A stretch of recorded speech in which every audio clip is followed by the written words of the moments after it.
Peace. I'm gonna be brief.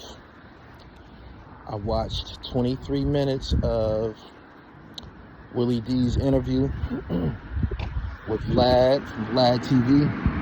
It took 23 minutes for me to hear what I was looking for. Shout out to Willie D for making that happen. I got a lot of respect for Willie D.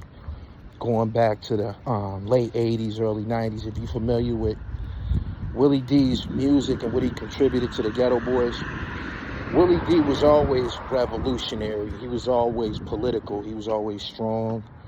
And everything that he displayed during his interview with Vlad was very, very admirable. I love Willie D. I love his style. And I love how he put that thing together. He did apologize, and he said probably some people gonna be like, fuck your apology. I'm one of them. Fuck your apology. But he did apologize, and we can move on. I guess that's over with. But I just want to give Willie D a shout out, man, for putting that together. It was very, very tasteful. Discussion. I didn't have to watch the whole thing. The title of the interview was, and it's over an hour-long interview, but the title is Vlad TV formally apologizes to Minister Farrakhan, and he did apologize. So if you're not familiar with exactly what happened, I'll brief you on it. He misquoted something that Minister Farrakhan said about Jewish people, and when he found out that he was wrong, he didn't choose to apologize. That's neither here nor there. I just want to give a shout out to Willie D. It's people in entertainment who aren't fit to speak on behalf of black people, or they aren't fit to delegate for black people.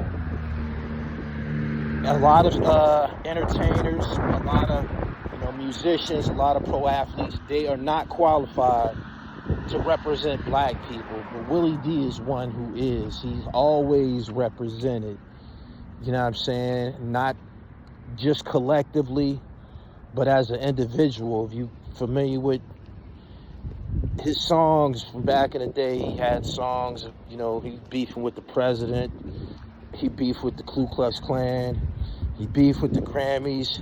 He just always applied that, he always brought that energy. Like I called him a revolutionary. He's almost like a Chuck D of the South, straight up. So shout out to him. I love that nigga style, man. If y'all don't know, like many years ago, it's probably been like 4 years now, maybe 5.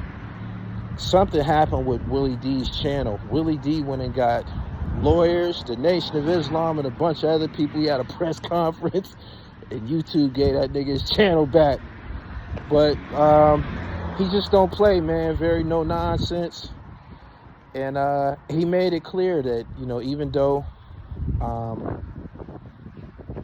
he remained acquainted with Vlad and spoke to him on the phone over the years, he said it. He said, I was protesting your platform. I told you I wasn't coming back to your platform. I wasn't doing nothing with you, because of, the disrespect that was directed at Minister Farrakhan. Well, we received it as disrespect.